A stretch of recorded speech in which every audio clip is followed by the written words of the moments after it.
मुरादाबाद। पसमानदा मुस्लिम समाज के राष्ट्रीय अध्यक्ष पूर्व अनीस मंसूरी ने कहा कि 16 सालों के लंबे संघर्ष के बाद जब हमने पसमानदा मुसलमानों की समस्याओं को लेकर के देश में जब जनवरी आंदोलन खड़ा किया तो जमींदारी सोच रखने वाली राजनीतिक पार्टियों और उन पार्टियों में प्रत्यक्ष और अप्रत्यक्ष रूप से शामिल सरकारी मौलानाओं व नेताओं के पेट में दर्द हो रहा है।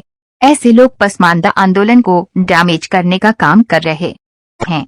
अनीस मंसूरी आज पसमानदा मुस्लिम समाज द्वारा आयोजित पसमानदा मुस्लिम समाज सम्मेलन प्रेस वार्ता रहमत पब्लिक स्कूल जामा मस्जिद चौराहा मुरादाबाद में संबोधित कर रहे थे।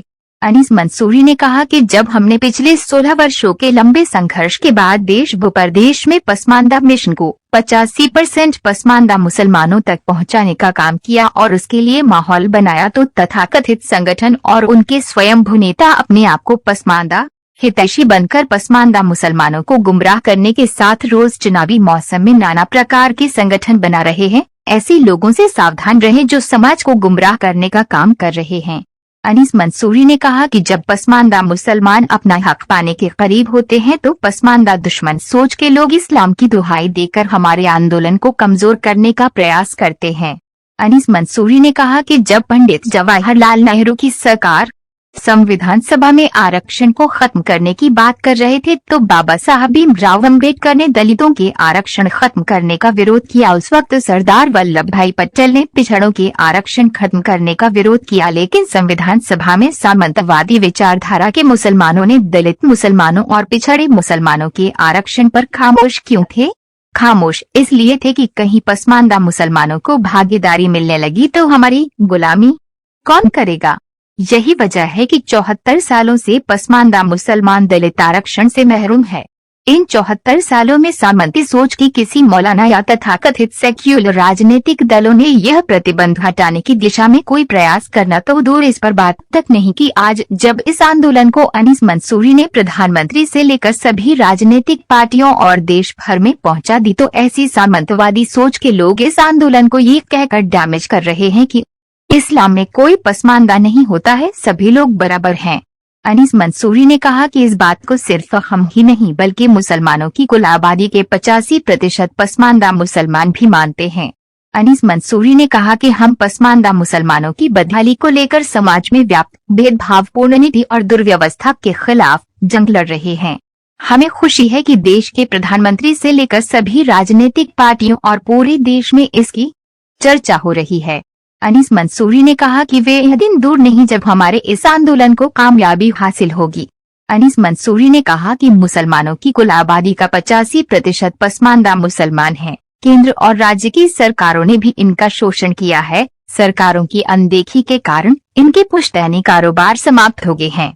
आज पसमानदा मुसलमान भूखमरी के शिकार हैं। इनकी कोई सुध लेने वाला नहीं है। सरकारों के पास इन पसमानदा मुसलमानों के विकास के लिए कोई ठोस कार्य योजना नहीं है। इस अवसर पर फिरासत हुसैन गामा प्रदेश अध्यक्ष घोसी महासभा, अनवर अब्बासी महासचिव अब्बासी वेलफेयर सोसाइटी उत्तर प्रदेश, मोहम्मद तालिब अंसारी मंडल अध्यक्ष मोमिन अंसार सभा, शाकिर अली राइनी अध्यक्ष मजदूर सभा, साजिद मंसूरी महासचिव पीतल बस्ती दस्तकार एसोसिएशन, डॉक्टर हसन सलमानी पूर्व पार्षद, जमशेद कुरैशी एडवोकेट, जहूर मालिक, तस्लीम पहलवान बंजारा, फहीम मंसूरी अध्यक्ष, जैनब वेलफेयर, कारी जाकिर अंसारी, नासिम मुनीर, महबूब आलम अंसारी, अशरफ पहलवान सरपंच घोसी महासभा, अरहम अली अंसारी, अनवर वारसी सैफी, शकील मंसूरी चांदपुर, शहवेज मंसूरी, मुदस्सिर इस्लाम, शोएब इदरिस सैफी, जफर अली, इकबाल मुरादाबादी, रोबिन मंसूरी, फैजान मंसूरी, सलमान मंसूरी, शाहरुख मंसूरी, आशु मंसूरी, जुहैब मंसूरी, मुनीर आलम मंसूरी, जनपद मुरादाबाद के अलावा बिजनौर, अमरोहा, रामपुर, संभल के अतिरिक्त कई जनपदों से लोग उपस्थित। दोबारा करेंगे। अनीस मंसूरी जी मुरादाबाद पहुंचे हैं, क्या मीडिया है, किस तरह की नीतियां हैं पसमानदा समाज को लेकर? देखिए, पसमानदा मुस्लिम समाज की नीतियाँ स्पष्ट हैं। हम लोग जो धारा 341 में रिजर्वेशन 10 अगस्त 1950 को प्रतिबंधित किया गया, सिखों को बहाल कर दिया, बौद्धों को बहाल कर दिया, ईसाई और मुसलमानों को बहाल नहीं किया। हम उसी मांग को लेकर के बराबर काम पूरे प्रदेश के अंदर और देश के बाहर भी कई 8 राज्यों में काम कर रहे हैं। मेरा मतलब ये है कि पसमानदा मुस्लिम समाज मुसलमानों की आबादी में 85% आबादी है और हमारी भागीदारी 5% है। जो 15% के अपर कास्ट के मुसलमान हैं उनको 95% भागीदारी राजनीतिक पार्टियां देती हैं। इसलिए हमारी उनसे भी शिकायत है कि हम प्रधान से प्रधानमंत्री तक पसमानदा बनाता है, अपने वोट का इस्तेमाल करता है, लेकिन जब बारी आती है उन्हें कुछ पाने की तो ये अपर कास्ट के नीचे मुसलमानों को उठा के दे दिया जाता है।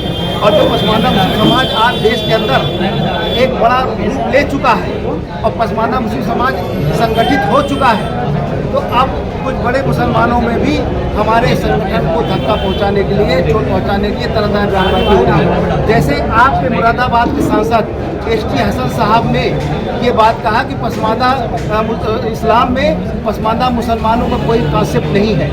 मैंने उसका विरोध किया, प्रेस कॉन्फ्रेंस करके उनसे बात भी किया है और कहा कि अपनी बात को वापस लीजिए, नहीं मुरादाबाद के पसमानदा मुसलमान आपको अगले चुनाव में जवाब दे देंगे। हो सकता है आपको टिकट भी ना मिले इस बात को लेकर के। नाराजगी हमारे पसमानदा मुसलमान को बहुत ज़बरदस्त उनके प्रति, क्योंकि इन्होंने कहा इस्लाम में, मैं मानता हूँ इस्लाम में कोई जात पात नहीं है, इस्लाम में सब बराबर है, लेकिन मुसलमानों में हिंदुओं जैसी व्यवस्था है, जात पात की व्यवस्था मुसलमानों में है। अगर ऐसा नहीं होता, राजेंद्र सच्चर की रिपोर्ट आई, रंगलाल मिश्रा की रिपोर्ट आई और कर्पूरी ठाकुर फार्मूला लागू हुआ। समाज की लड़ाई एक बड़े स्तर पर लड़ी जा रही है और सरकार ने उनको हमेशा सुविधाएं दी है।